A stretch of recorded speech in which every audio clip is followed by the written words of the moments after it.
Amen. Vous pouvez vous asseoir. Amen. Amen. Encore une fois, je suis le frère Romaric, pour ceux qui n'ont pas pu entendre mon prénom, car ce n'est pas forcément un prénom commun. Donc, je suis le frère Romaric, je suis juriste de formation, et je suis marié à Maëva Lico, qui fait partie de l'équipe de louanges. Amen. Amen. Amen. Amen. Amen. Donc aujourd'hui,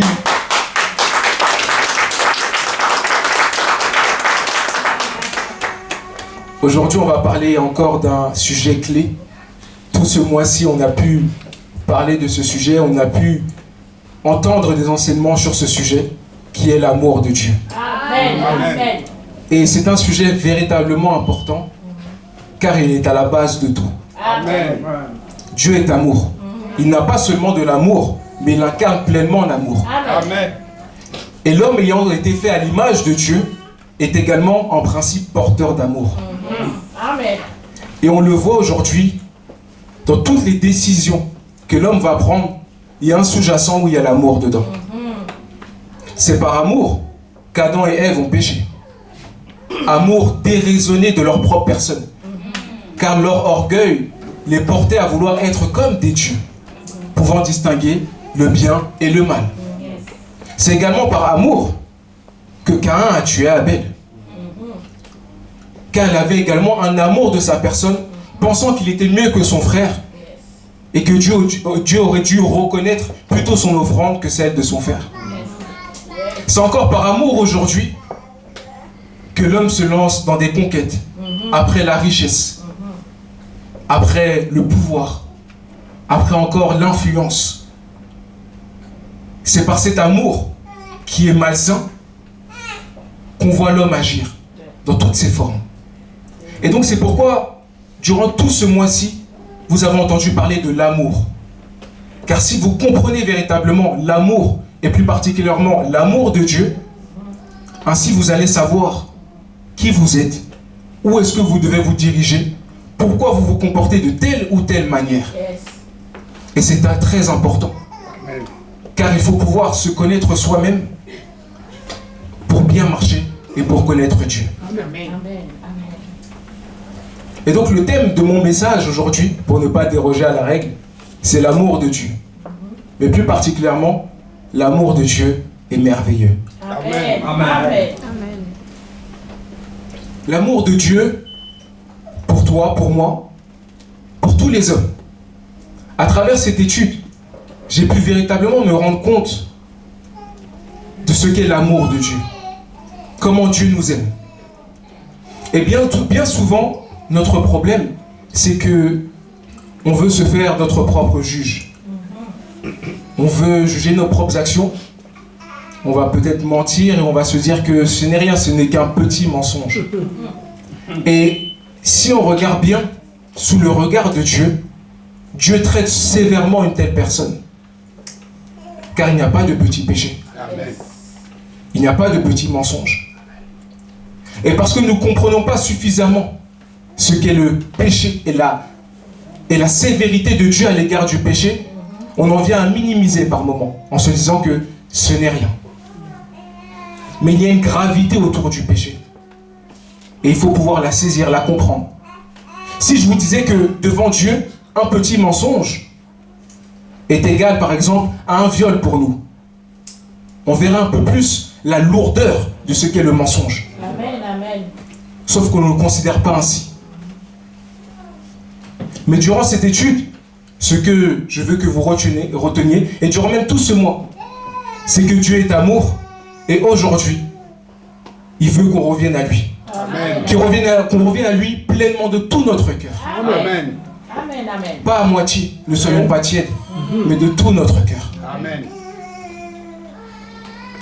Et donc, comme je le disais, l'amour de Dieu étant à la base de toute chose, l'amour de l'homme étant à la base de même son comportement, ce qu'on peut comprendre lorsque Jésus nous disait que là où est ton trésor, là aussi sera ton cœur. C'est que si nous portons notre dévolu sur une chose futile, alors nous allons avoir un amour inconsidéré pour cette chose futile. Et ce trésor-là, c'est ce que nous chérissons. ce dont nous avons une affection particulière. Et donc de cet amour qui est malsain, ce que je veux que vous compreniez, c'est qu'il peut tourner vers le véritable. Amen. En réponse à l'amour de Dieu, nous devons lui donner de l'amour. Amen. En réponse à l'amour de Dieu, nous devons marcher autrement. Parfois, nous juger sévèrement, car Dieu ne fait exception de personne. Ainsi, nous devons véritablement comprendre ce qu'est l'amour de Dieu et le poids de cet amour. Dieu est amour et son amour est authentique. Son amour est pur. Amen. Nous avons parlé des 4 différentes formes d'amour pendant ce mois. L'amour éros, l'amour storgé, l'amour filial, l'amour agapé. Dieu est amour et c'est de l'amour agapé dont il est véritablement question. Alors, nous allons commencer par une lecture. Et avant qu'on lise, je veux que vous reteniez également quelque chose. C'est que la foi vient de ce que l'on entend. Yes. Et ce que l'on entend vient de la parole de Dieu Amen. ou de Christ. Amen. Pourquoi il est important de retenir cette parole et de véritablement la graver dans son cœur? C'est parce que toute chose que vous allez lire dans la Bible, prenez-le avec une véracité et une vérité certaine. Amen. Amen. S'il y a marqué que Dieu est amour, ne contestez point. Que vous compreniez ou que vous ne compreniez pas ce qui peut arriver dans votre vie, Amen. ne contestez point. Dieu est amour. Amen. Yes. Et donc on doit retenir cette parole. À chaque fois qu'on lit la Bible, on doit avoir cette parole en tête. Amen. Amen. Sachez que la foi vient de ce que l'on entend. Et ce que l'on entend vient de la parole de Dieu. Amen. Le premier texte qu'on va prendre est dans 1 Jean, au chapitre 4.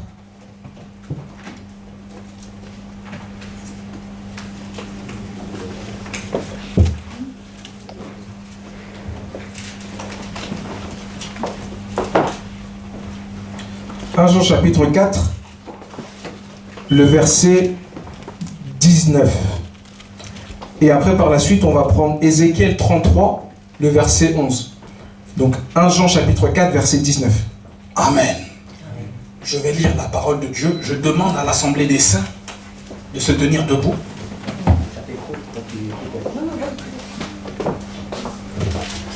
Alléluia. Pour honorer notre première lecture, nous nous tenons debout. Nous sommes dans 1 Jean 4, au verset 19, n'est-ce pas? Pour nous, nous l'aimons parce qu'il nous a aimés le premier. Amen. Amen. Je vais lire également Ézéchiel 33, le verset 11. Dis-leur, je suis vivant, dit le Seigneur l'Éternel.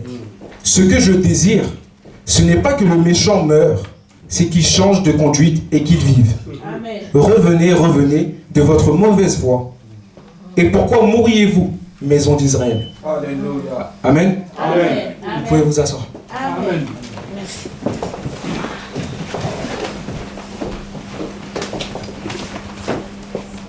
Le premier texte que nous avons lu vient faire une déclaration qui est très forte.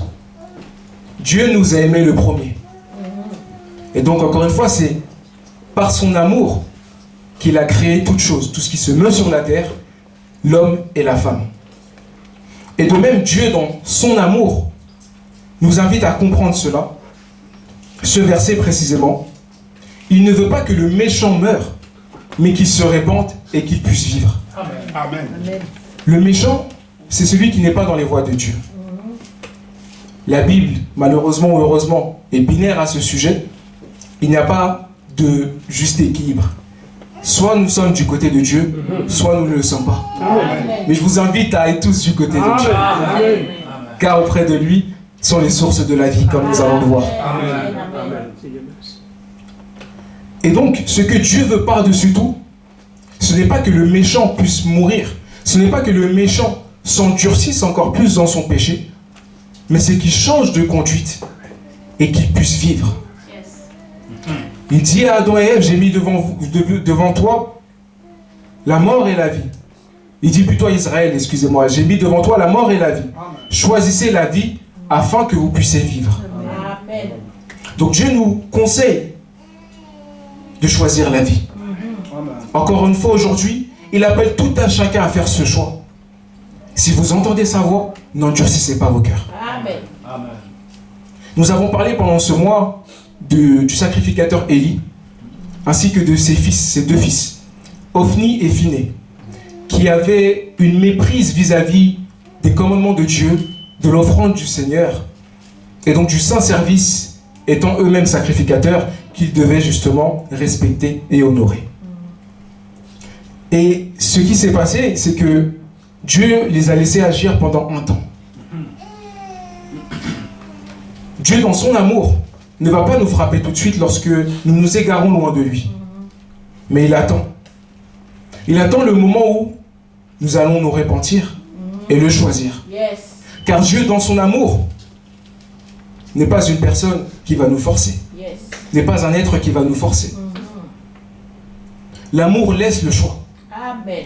Dieu a laissé à l'homme le libre arbitre en tout temps. Et Dieu n'a point changé. Il a laissé à Israël lorsqu'il leur a donné la loi. Il le laisse encore à l'homme aujourd'hui. Amen. Donc chaque jour, lorsque nous nous levons, nous avons le choix de choisir le bien ou le mal. Yes. Dieu sait que nous sommes des hommes. Il le dit lui-même, l'homme n'est que chair. Et donc son esprit ne va pas pour toujours contester avec lui. Mais il sait que nous sommes capables de choisir la vie. Et il nous y invite. Amen. Nous allons prendre un autre verset. Dans 1 Roi au chapitre 22.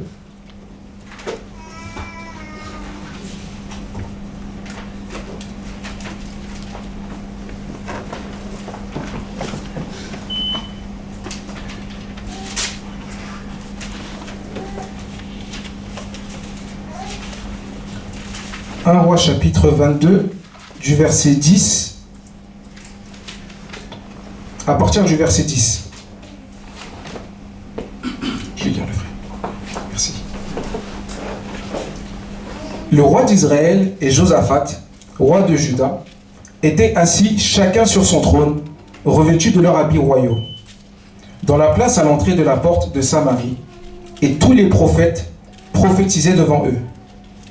Sédécias, fils de Kenana, s'était fait des cornes de fer, et il dit, « Ainsi parle l'Éternel, avec ces cornes, tu frapperas les Syriens jusqu'à les détruire. » Et tous les prophètes prophétisaient de même, en disant, « Monte à Ramoth en Galade, tu auras du succès, et l'Éternel la livrera entre les mains du roi. » Le messager qui était allé appeler Michée lui parla ainsi.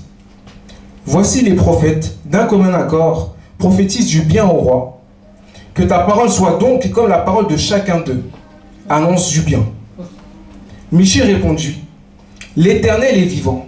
J'annoncerai ce que l'Éternel me dira. » Lorsqu'il fut arrivé auprès du roi, le roi lui dit, « Michée, irons-nous attaquer Ramoth en Galade, ou devons-nous y renoncer ?» Il lui répondit, « Monte, tu auras du succès, et l'Éternel la livrera entre les mains du roi. » Et le roi lui dit, « Combien de fois me faudra-t-il te faire jurer de ne me dire que la vérité au nom de l'Éternel ?» Michée répondit, « Je vois tout Israël dispersé sur les montagnes, comme des brebis qui n'ont point de berger. » Et l'Éternel dit, « Ces gens n'ont point de maître, que chacun retourne en paix dans sa maison. » Le roi d'Israël dit à Josaphat, « Ne te l'ai-je pas dit, il ne prophétise sur moi rien de bon, il ne prophétise que du mal. » Et Michée dit, « Écoute donc la parole de l'Éternel. J'ai vu l'Éternel assis sur son trône, et toute l'armée des cieux se tenant auprès de lui, à sa droite et à sa gauche. Et l'Éternel dit, « Qui séduira Akab pour qu'il y monte à Ramoth en Galade et qu'il y périsse ?» Ils répondirent l'un d'une manière et l'autre d'une autre.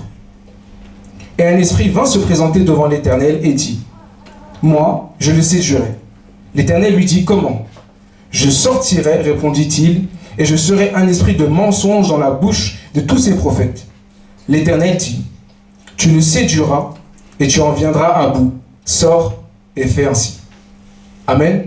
Amen. Ce passage est un peu long, mais il nous enseigne de bien des choses. Amen. Ici, on a deux rois, à savoir le roi d'Israël et le roi de Juda, parce que c'était au moment où il y avait une séparation donc, entre Israël et Juda. Le roi d'Israël, qui s'appelle Akab, voulait se joindre au roi donc, de Juda, qui s'appelle Josaphat, pour monter à Ramoth en Galade pour y livrer la guerre. Et donc, il invite l'ensemble des prophètes de son royaume à prophétiser.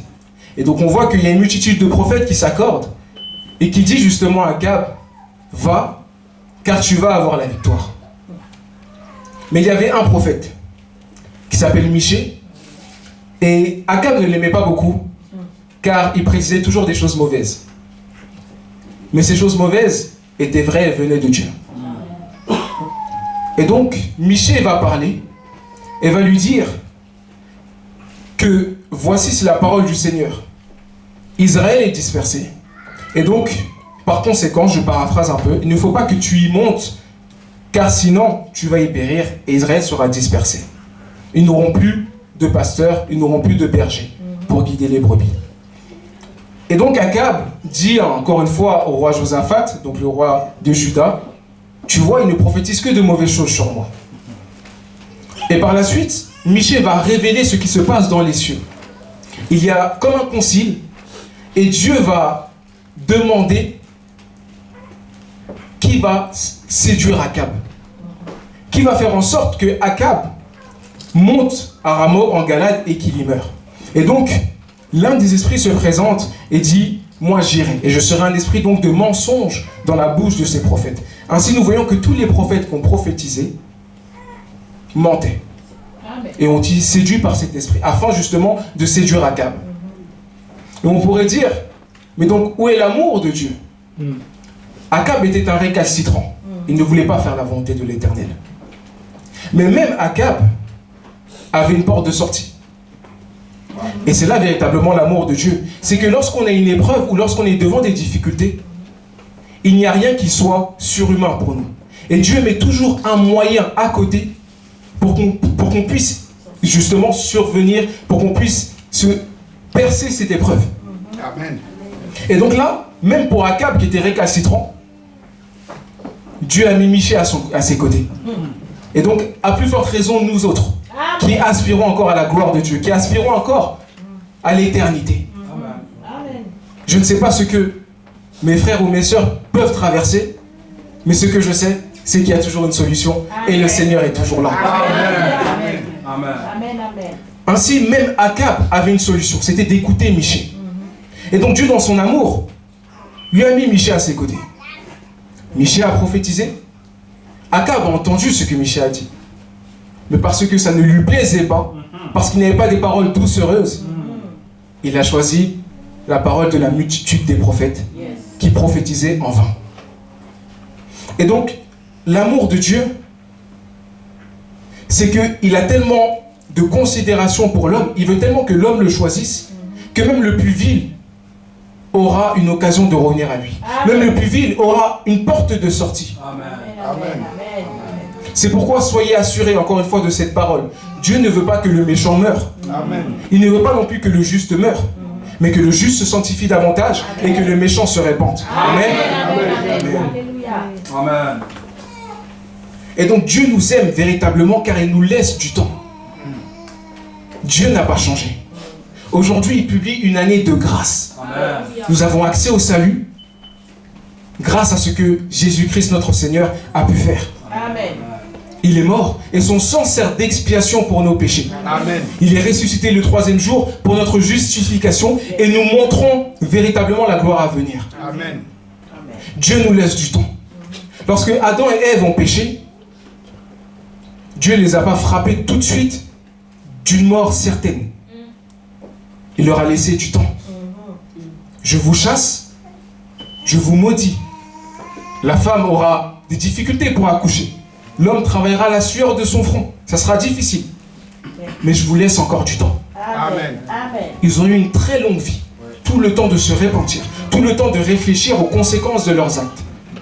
Dieu leur a laissé du temps. Amen. Il en est de même pour Israël. Dieu leur a laissé du temps.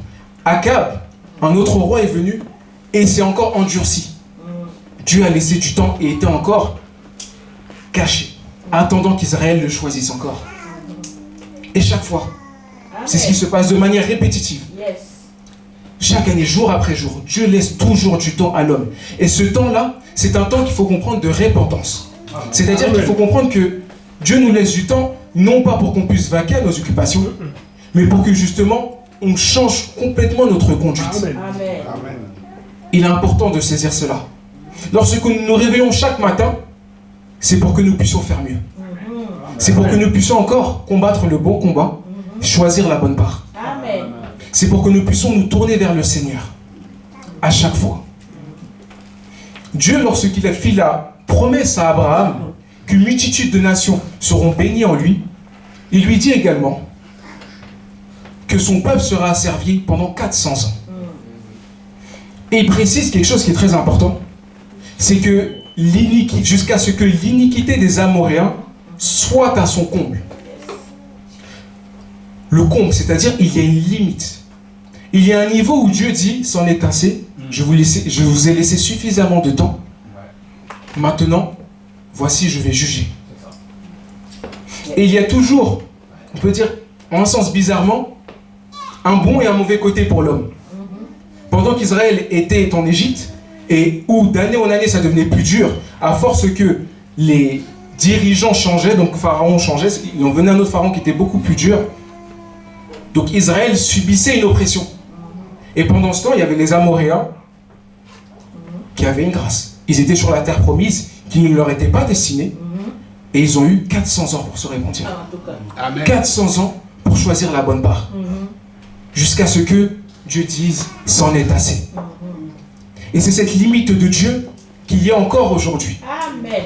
Et je vous invite tous à considérer que depuis que le Christ est parti, le temps se fait peut-être long, mais c'est justement Dieu qui démontre son amour encore une fois. Amen. Dieu nous démontre que je vous laisse du temps afin que vous puissiez vous repentir, Amen. afin que vous puissiez me choisir et que ensemble on puisse créer une véritable relation. Amen. La relation qui devait être établie au commencement avec Adam et avec Ève. Aujourd'hui, Dieu veut renouer ce lien avec nous. Amen. Amen. Et donc, considérez ainsi que chaque matin, c'est une bonté du Seigneur. Car beaucoup ne se réveillent pas. Encore aujourd'hui, beaucoup ne se sont pas réveillés. Aujourd'hui, nous avons la vie. Est-ce que ça veut dire que nous sommes meilleurs que d'autres? Non. Je ne pense pas. C'est vraiment la grâce. Je suis bien né. Je suis né en France. Mes parents se sont battus pour moi. Et j'ai une bonne vie, j'ai un confort. Amen. Est-ce que je mérite plus qu'une personne qui est née dans des conditions terribles? Non. Une personne qui, justement, en Turquie, a subi le plein courroux du tremblement de terre? Amen. C'est la grâce de Dieu. Amen. C'est l'amour de Dieu. Amen. C'est également la souveraineté de Dieu. Amen. Amen. Amen. Yes. Et donc Dieu, dans son amour, nous laisse sans cesse du temps. À chaque fois, de manière cyclique. Si vous lisez la Bible, vous allez voir de manière cyclique. Dieu laisse du temps. Il a laissé du temps à Israël. Il y a une séparation entre Israël. Donc il y avait Israël et le royaume de Juda. Dieu a encore laissé du temps. Jusqu'à ce qu'il y ait la déportation à Babylone. Où Dieu, justement, les a frappés de la malédiction qui était attachée à la loi qu'il leur avait donnée. Car ils n'ont pas honoré ses commandements. Alors Dieu a retiré sa main. Amen. Puisque vous ne me voulez pas comme Dieu, alors je ne peux pas faire quelque chose avec vous. Tout simplement. Et donc, ils ont été en captivité encore à Babylone pendant un certain temps. Et au temps marqué, même à Babylone, ils avaient des prophètes. Nous avons lu Ézéchiel, et ça faisait partie de cette déportation qui a eu, si je ne me trompe pas, qui a eu lieu en 2 phases. Et donc, même en ce temps-là, il y avait des prophètes pour prophétiser, pour rappeler à Israël qu'il y a un Dieu et qu'il est véritable. Même en ce temps-là, il y a le prophète Daniel qui a été suscité pour encore parler, pour encore montrer l'exemple. Comme quoi, même en captivité, je peux honorer mon Dieu. Amen. Même loin de la terre promise, je peux adorer mon Dieu. Amen. Et aujourd'hui, nous sommes dans ce monde. Ce monde où on voit cet amour, justement, cet amour véritable qui se refroidit de plus en plus. Où l'individualisme prend place. Oui. Où on cherche plus le gain matériel que la joie de son prochain. Et donc, en ce monde-là, encore une fois, nous sommes là. Et Dieu nous préserve. Dieu nous voit. Dieu nous soutient chaque jour. Amen. Chaque jour, si nous avons la force de nous lever et d'avancer, c'est par la grâce de Dieu. Amen. Et il fait étalage de son amour. Ça fait partie de l'amour de Dieu. Je vous disais tout à l'heure que si on considérait véritablement ce qu'est le péché, il serait vraiment difficile même d'aimer les hommes. Vraiment difficile d'aimer les hommes. Car le péché, il y a une gravité autour du péché. Et malgré cette gravité, Dieu nous laisse du temps. C'est vrai. Lorsque nous lisons les faits divers et que nous voyons des monstruosités arriver, Ah, ça. en notre cœur, même si nous avons de la compassion, on a envie que la personne paye de ce qu'elle a fait. Qu'elle paye de ce qu'elle a fait. Mais Dieu laisse du temps. Dieu ne fera pas cette personne tout de suite. Dieu laisse encore du temps afin que cette personne puisse se repentir. Pourquoi? Pour qu'il vive. Pourquoi? Pour qu'il choisisse encore une fois la bonne part qui est le Seigneur. Amen.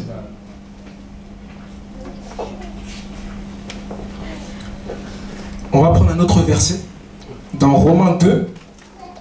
On va lire le verset 4.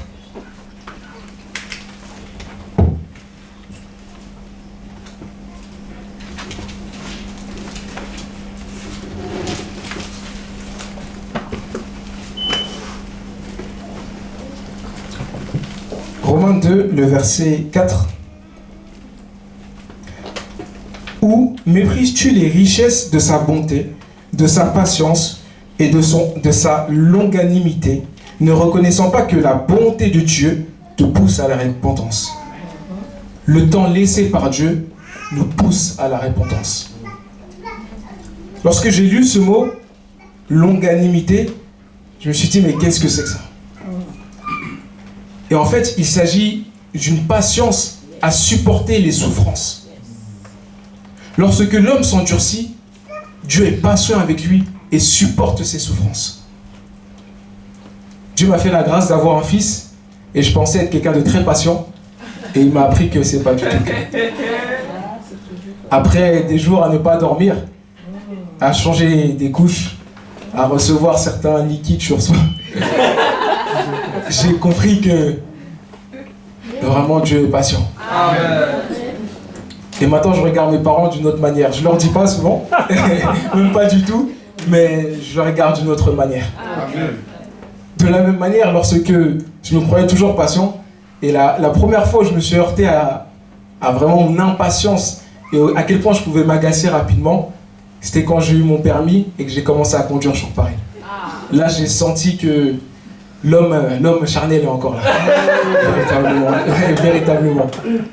Et donc, si on a du mal à être patient, même dans la vie de tous les jours, par rapport à ces choses qu'on peut considérer comme minimes, à plus forte raison, Dieu, lui qui est patient avec nos transgressions.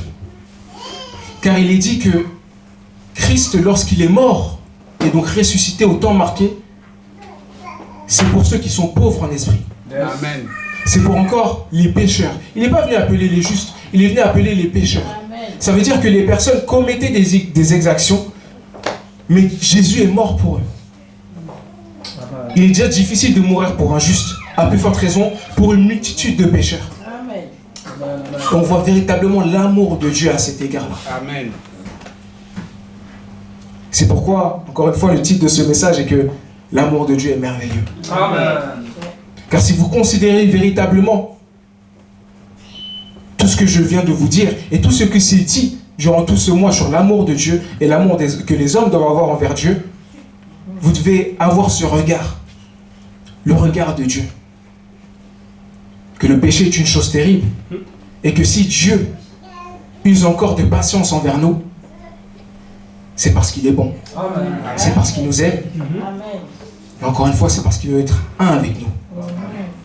Alléluia. Amen. Amen. Et j'en viens à ce verset fatidique que nous connaissons tous, à savoir Jean 3,16. On l'a déjà cité ce mois-ci, mais encore une fois, on ne se lasse de le citer parce que c'est salutaire pour nous tous. Amen. Amen. On va le lire même, ça fait du bien.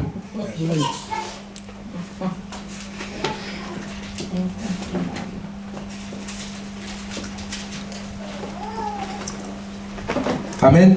Donc nous lisons Jean chapitre 3 au verset 16.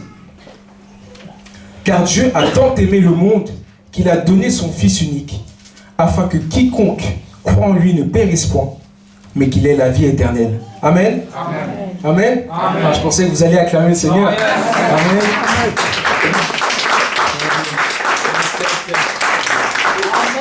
Amen. En tout cas. Et sachez donc que ça peut paraître loin, mais l'amour de Dieu est palpable. Amen. L'amour de Dieu est véritablement palpable. Le pasteur Olivier nous enseignait également que Christ a quitté les lieux célestes et il a paru comme un simple homme. Il a revêti une chair semblable à celle du péché et il a vécu parmi les hommes comme un homme. Et il a montré l'exemple. Dieu n'était pas obligé de faire cela, mais il a décrété que je prends tellement en considération l'homme et l'amour que je veux lui procurer que je vais passer par ce moyen. Depuis la fondation du monde, Dieu savait qu'il allait passer par ce moyen. Amen. Jésus savait qu'il allait passer par ces difficultés. Yes. Et ce qui est le plus fort, c'est que ce qu'enseigne Jésus, il le pratique lui-même. Amen. Lorsqu'il dit qu'il n'y a pas de plus grand amour que de donner sa vie pour ses amis, Ouais. c'est ce qu'il a fait. Amen. Amen. Il n'a pas eu égard à sa vie. Yes. Il a donné sa vie. Et selon l'ordre et le pouvoir que Dieu lui avait donné, il a le pouvoir de donner sa vie et de la reprendre. Yes. Et de même, il nous dit, encore aujourd'hui, si vous voulez garder votre vie, vous la perdrez. Amen. Mais si vous perdez votre vie à cause de moi et à cause de la bonne nouvelle, vous la retrouverez. Yes. Et c'est ainsi véritablement le summum de l'amour de Dieu. C'est que en luttant et en se battant pour le bon combat, en reconnaissant Christ comme Seigneur et Sauveur, nous lui donnons notre vie, donc ce que nous avons de plus précieux, car la vie est ce dont l'homme a de plus précieux. Ah oui. C'est le don de Dieu à Adam dès le commencement. Il a soufflé dans ses narines et lui a procuré la vie. Il devint par la suite un être vivant. Et donc cette vie est ce qu'on a de plus précieux. C'est pourquoi on la chérit. Ce souffle de vie, bien sûr, mais également notre mode de vie. On a envie de vivre comme on l'entend. Pourquoi? Parce que on a ce sentiment que c'est ce qui nous appartient. C'est ça. Mais en réalité, ce n'est qu'un prêt. On ne sait pas lorsqu'il va expirer. Tout à fait. Car il est dit que l'homme est poussière et retournera poussière. Et c'est pourquoi lorsque nous allons retourner poussière, si nous avons part à la bonne part justement, ainsi nous retrouverons notre vie. Yes. Et c'est là véritablement le cœur de l'évangile, c'est là véritablement le cœur de l'amour de Dieu. C'est là encore véritablement le cœur de l'œuvre de la croix. Donner sa vie pour Dieu et la retrouver plus tard. Amen. Amen. Amen. Amen. Amen. Amen.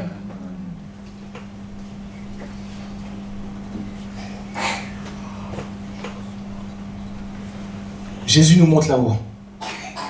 Encore aujourd'hui, il agit. Encore aujourd'hui, il est parmi nous. Amen. Et il nous soutient chaque jour. Chaque jour que Dieu fait, j'essaye de me réveiller avec cette même pensée, que tout n'est que grâce, que tout ne vient que de lui, Amen. Amen. et que je n'ai rien mérité. Amen. Et ouais. Et ainsi, dans ma marche tout au long de la journée, j'essaye du mieux que je peux, parfois j'échoue, c'est vrai, à marcher en nouveauté de vie, à essayer de donner le meilleur de moi-même, à ne pas avoir égard à ma vie, mais à avoir égard à la vie du Seigneur. Amen. Et donc, la question que je pose à tout un chacun aujourd'hui, c'est lorsque vous regardez votre vie, quelle est votre réponse par rapport à l'amour de Dieu? Comment vous le recevez et comment vous le comprenez? Pour ceux qui sont en Christ, comme pour ceux qui ne connaissent pas Dieu. Ceux encore qui pensent que leur propre vie leur appartient. Ceux encore qui pensent que il n'y a pas de Dieu et que Dieu fait ni mal ni bien. Je vous invite à vous poser cette question. Lorsque vous vous réveillez, à qui c'est Dieu? Est-ce que c'est parce que vous êtes fort? J'ai une cousine en Angleterre qui était très sportive et bien portante. Et un jour, elle s'est réveillée et tout le côté droit ne marchait plus. Tout son côté droit ne marchait plus. et elle n'arrivait pas à se lever. Ça peut arriver à n'importe qui. Véritablement, ça peut arriver à n'importe qui. Et il nous est pénible de penser à ces choses-là parce que ça nous met face à notre humanité, au fait qu'on ne maîtrise pas. Mais il n'y a pas de crainte à avoir cela. Car c'est lorsque nous sommes faibles qu'on est fort. Car Dieu est derrière nous. Amen. Et c'est pourquoi je veux que vous ayez chacun en tête que l'amour de Dieu nous soutient chaque jour. Amen. L'amour de Dieu nous pousse chaque jour. L'amour de Dieu nous donne des occasions de nous dépasser, nous donne des occasions de nous réjouir, de manger de bons petits plats, de profiter entre frères et sœurs. Tout à fait. L'amour de Dieu chaque jour. L'amour de Dieu. Réveillez-vous avec cette pensée, l'amour de Dieu. Amen. Amen. Et donc je vous posais cette question, comment vous recevez cet amour? Comment vous le matérialisez chaque jour? Essayez de marcher avec cette conduite. Ça fait un peu mal à la tête, mais essayez de marcher avec cette conduite. Parce que c'est là qu'est le véritable, c'est là où on prendra justement les bonnes décisions. C'est là où on apprendra également à se connaître. Seigneur, je sais que c'est toi qui m'as donné, mais aujourd'hui j'étais très laxiste. Aujourd'hui, je n'ai pas fait ce que j'avais prévu de faire ou ce que tu avais prévu de faire. Amen. C'est pas mal, nous sommes que chers. Amen. Tout à fait. Mais reconnaissons devant le Seigneur. Parlons-lui cœur à cœur, cherchons-le. Et c'est comme ça que l'amour de Dieu va rentrer en nous. Amen. Amen. Amen. Et lorsque cet amour en nous, quand chaque jour vous réveillez avec le sourire, Alléluia. parce que vous savez qu'il n'y a pas de crainte, vous savez que de toute façon Dieu, tu es là. Amen. Qu'est-ce que je peux faire? Qu'est-ce que je peux faire? Tu es là, Seigneur. Amen. Amen. Ainsi, j'ai envie de dire que à ceux qui se sont refroidis, Dieu vous aime. Amen. À ceux qui ont encore des luttes dont je n'ai même pas idée, Dieu vous aime. Amen. Amen. Peut-être que vous croyez qu'il prend son temps, mais le temps de Dieu est le meilleur. Amen. Ça, c'est clair. Ce que vous avez, même dans votre détresse, beaucoup n'ont pas ça.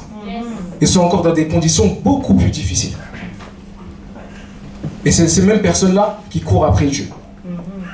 Pourquoi? Parce qu'elles ont conscience qu'elles sont pauvres en esprit. Ça veut dire qu'elles savent qu'elles ne sont pas grand-chose. Elles savent très bien que Dieu est tout. Et que Dieu est au contrôle de toutes choses. Amen. Amen. Et donc ces pauvres en esprit sont forcément humbles de cœur. Humbles de cœur car ils savent très bien que rien ne vient de l'ouvrage de leurs mains. Mais tout vient de Dieu. Amen. De la même manière que Abel, lorsqu'il fit son sacrifice, il donna les prémices de son troupeau. À savoir les prémices de ce que Dieu a créé. Il n'a rien fait pour justement avoir on va dire les enfants de ces bêtes-là pour effectuer un sacrifice. Non, ça vient de Dieu, c'est le miracle de Dieu. Amen. Amen. Tandis que Caïn, lui, a cultivé la terre. Il a travaillé, il a arrosé, il a planté, il a encore retourné la terre, il a veillé. Peut-être par moments il ne dormait pas, de peur que certaines bêtes peut-être viennent déraciner ce qu'il a commencé à construire. Et il a donné cette offrande-là. Cette offrande de son travail. Dieu lui a dit, tu n'en veux pas, car elle témoigne de ton orgueil, car elle témoigne de ton amour pour ta personne, croyant que tu as fait tout ça par tes propres moyens. Mais il a créé ce que Abel n'avait pas, ce qu'il n'a rien fait pour avoir finalement. Donc considérez véritablement l'amour de Dieu. Je vous invite à ce qu'on revienne pleinement vers lui. Amen. Tôt ou tard, revenez pleinement vers lui. Amen. Et même plus tôt que tard. Ainsi, aujourd'hui, si vous avez entendu sa voix, si par ce message, vous avez entendu véritablement ce qu'est l'amour de Dieu, si durant tout ce mois-ci, vous avez pu méditer, vous avez pu ressasser, car le fait qu'on se répète, c'est afin que ça soit bien ancré, car l'exercice ne fait pas défaut. Donc, si vous avez entendu à plusieurs reprises que Christ a donné de sa vie, afin que quiconque croit ne périsse point, mais qu'il ait la vie éternelle, embrassez véritablement cette foi. Ceux qui se sont refroidis, embrassez encore cette foi. Réveillez-vous encore. Priez que Dieu vous donne ce zèle, ce feu dévorant qui vous amène encore plus vers lui. J'exhorte tout à chacun à aller en ce sens-là. Ceux qui ne connaissent pas encore le Seigneur, sachez que Dieu vous aime quand même. Amen. Et que tôt ou tard, vous entendrez parler de lui. Et il vous attendra. Mais il y a quand même un temps marqué, comme nous l'avons vu. où Dieu dira c'en est assez. Et je vous invite à ce que ce temps ne vous trouve pas du côté du méchant. Amen. Amen. Amen. On va prier le Seigneur, je vous invite à vous lever. Amen. Amen.